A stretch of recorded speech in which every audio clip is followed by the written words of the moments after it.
Hi, this is Ren, and this is All Walks of Film. So, I recently saw Mother, and I personally thought the movie was brilliant. I am a huge horror fan, but I have been really skeptical and kind of disappointed with horror films as of late. 2017 has been an interesting year for horror. We had Raw, we had Get Out, which was a really brilliant film. I think it leans a little too similar to the Stepford Wives, but as an allegory for racial relations and white liberalism, it's a very interesting film.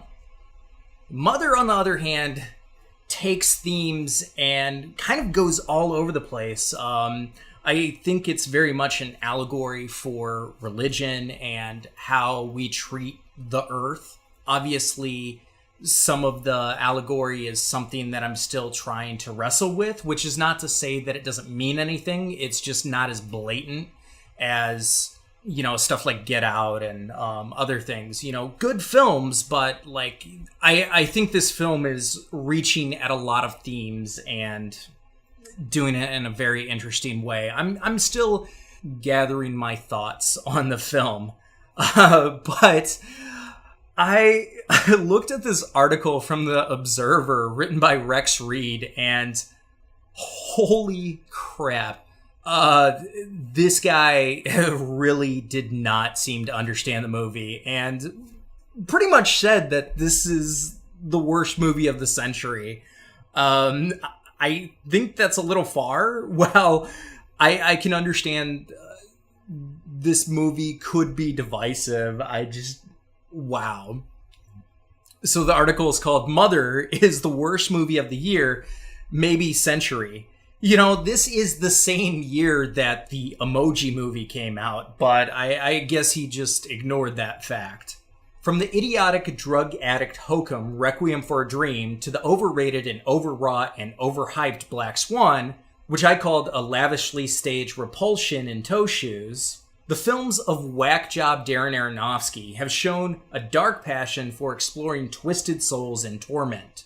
But nothing he's done before to poison the ozone layer prepared me for Mother, an excuse in torture and hysteria so over the top I didn't even know whether to scream or laugh out loud. Stealing ideas from Polanski, Fellini, and Kubrick, he's jerry-built an absurd Freudian nightmare that's more a wet dream than a bad dream, with the subtlety of a chainsaw. This delusional freak show is 2 hours of pretentious twaddle that tackles religion, paranoia, lust, rebellion, and the thirst for blood in a circus of grotesque debauchery to prove that being a woman requires emotional sacrifice and physical agony at the cost of everything else in life, including life itself. That may or may not be what Aronofsky had in mind, but it comes close to a logical interpretation as any other lunk-headed ideas I've read or heard. The reviews, in which a group of equally pretentious critics frustratingly search for deeper meaning, are even nuttier than the film itself, using descriptions like hermeneutic structure, phantasmagoric fantasia, cinematic Rorschach, and extended scream of existential rage. They sure know how to leave you laughing. Although you will spend most of the painful, torturous, and stressful 2 hours it takes to survive Mother trying to figure out what it's all about, I advise you to ignore the reviews entirely and make up your own fantasy. One critic said the satire on the chaos the dysfunctional world had been turned into by Donald Trump. Why does everything have to be about Donald Trump these days? Oh my God. Another says the title refers to the role played by Jennifer Lawrence, the director's current personal squeeze and cinematic muse, whom he slobbers over in endlessly annoying close-ups that emphasize her flaws and rob the viewers of the power of self-discovery. What flaws does Jennifer Lawrence have in this movie? I didn't see any. I don't know what this person's talking about. One reviewer says she plays the quintessential Earth Mother who works feverishly to restore balance to the planet Earth that is being constantly torn apart by the wickedness and savagery. Yeah, that's kind of what I saw it to be as well. I love the review that compares the movie to the lancing of a boil. They all insist mother is a metaphor for something, although they're not quite sure what it is. The only thing I agree with is the film is indeed original. I admired the camera work, the wide-angle close-ups of flaring nostrils, and the pandemonium of the crowd scenes in the second half of the film when it goes haywire and insanity reign. It's an odd sensation to still remember moments of technical brilliance in a movie I never want to see again. The actress's face occupies a full 66 minutes of the 120-minute running time, so I've seen quite enough of her too. Yeah, the film did have close-ups, but I did see that as very like Bergman-esque, which emphasized the subjectivity of her character, especially in the scene where like she looks down and to look at what she's wearing, and she sees her breasts, but like she's just wearing like average clothes, and constantly showing her face is a way to pull the audience into how is this affecting her, how is this home invasion, how is this just trying to grasp and communicate with her husband. This person clearly was too frustrated with the movie to try to understand it. Lawrence, a woman restrained almost to the point of madness, lives in a creepy remote mansion in the middle of nowhere with her husband, Javier Bardem, a rugged poet who refuses to give her a baby or even take her to bed. Can a sensitive poet with an erectile function also be an alpha male? Just asking. What kind of question is that?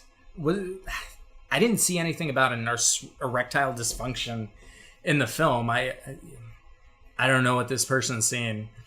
As she grows more understandably neurotic every day, the house is invaded by nameless strangers, Ed Harris and the gorgeous Michelle Pfeiffer, looking unbelievably haggard. Okay, I didn't really see Michelle Pfeiffer like looking that bad. Yeah, she's like older, but I didn't see her looking like haggard. Who interrupt the woman's idyllic life with rude questions about sex, marriage, and why she isn't trying harder to procreate.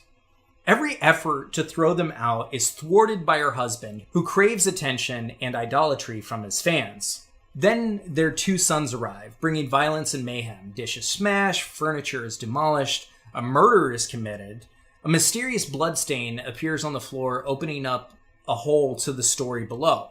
Okay, so the whole like murder thing, I can see like a Cain and Abel like parallel, so like I thought that was pretty obvious, but apparently this person was too frustrated at the movie to try to dissect it in any sort of intellectual way. Soon, the house infilled with mourners, all encouraged to stay as long as they like by the husband, who ignores his wife's ensuing breakdown. Aronofsky derives tension from the strange sounds and occurrences. A dying bee, a hot frying pan, an exploding light bulb covered with blood, filmed with unbearable tedium. As the uninvited guests grow in number, wrecking the plumbing, flooding the house with water, and littering the rooms with garbage, you begin to suspect that there's more depravity than misguided hospitality. Lawrence goes nuts before the audience does, displaying a remarkable talent for screaming stop at the top of her lungs, something I wish I had thought of first. I get that these reviewers have to write reviews for like practically any movie that comes out, but this review is painful. Just when you think she's had all that she can take, there's more. A baby is born amidst blood-curdling screams of childbirth as Lawrence crawls over the piles of corpses in labor, and unruly mobs carrying torches arrive in a scene that looks based on the Charlottesville riots. Oh my god. This is what happens when you have people watching the news 24/7 and, the Charlottesville riots? Did they just, forget about the whole fucking state of Missouri? Oh, yeah, it's... Oh, my God. In the ultimate destruction of the female gender, Lawrence tries to save the baby as she's always dreamed of, making life complete. But Fellini grotesques and preposterous Halloween costumes fill the screen and burn the house down. The New York Times critic arrogantly warns in his review, "Don't listen to anyone who natters on about how intense or disturbing it is. Sorry, pal, but a mob that burns a screaming baby and its mother alive, then turns cannibal, eats the baby, and rips its heart out to flush down the toilet while Patti Smith sings about the end of the world pretty much fits into my definition of both intense and disturbing. What's yours?"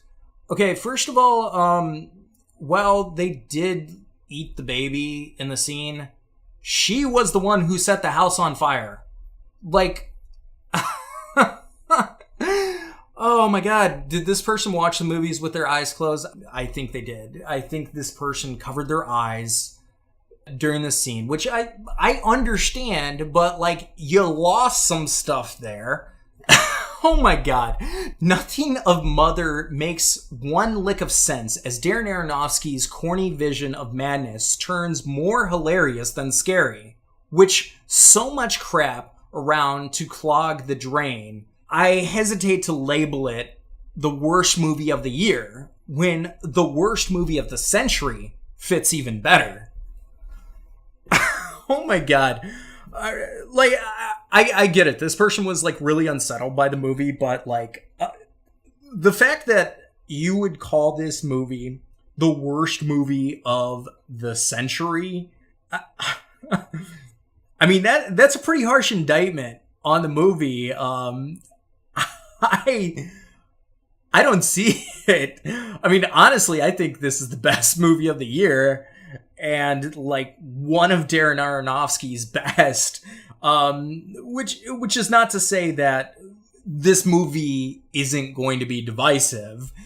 Anytime you incorporate women in peril and babies and cannibalism and stuff, you're going to have audiences that split.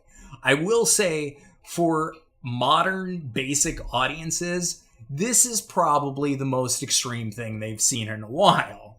For somebody like me who's seen plenty of horror films, and many of you listening, this is not the most extreme that's out there, which is not to say that its extremities don't have merit.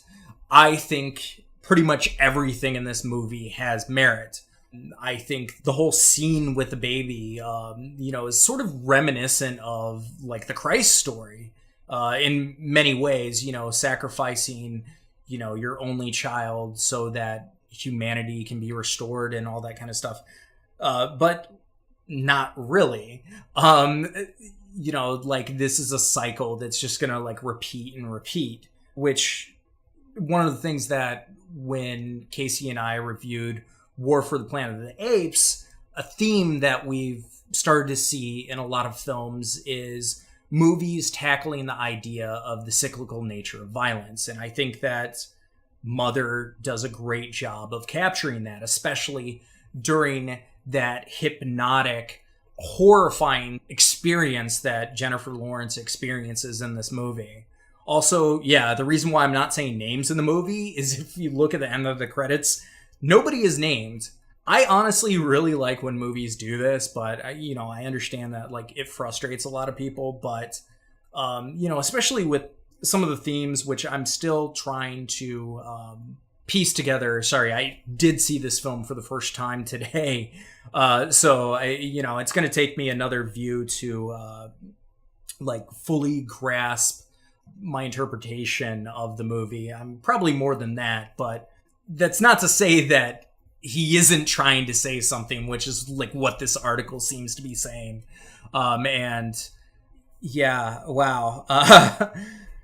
So that was Rex Reed's interpretation of Mother. What did you think of Mother? I'll have a review with Casey in some time. I really want to kind of grasp more of the film before I do like a full review of it, just because I think understanding and just having another viewing of the film will make a better review. I don't want to just throw something out there. So that'll be in some time. Thank you so much for listening.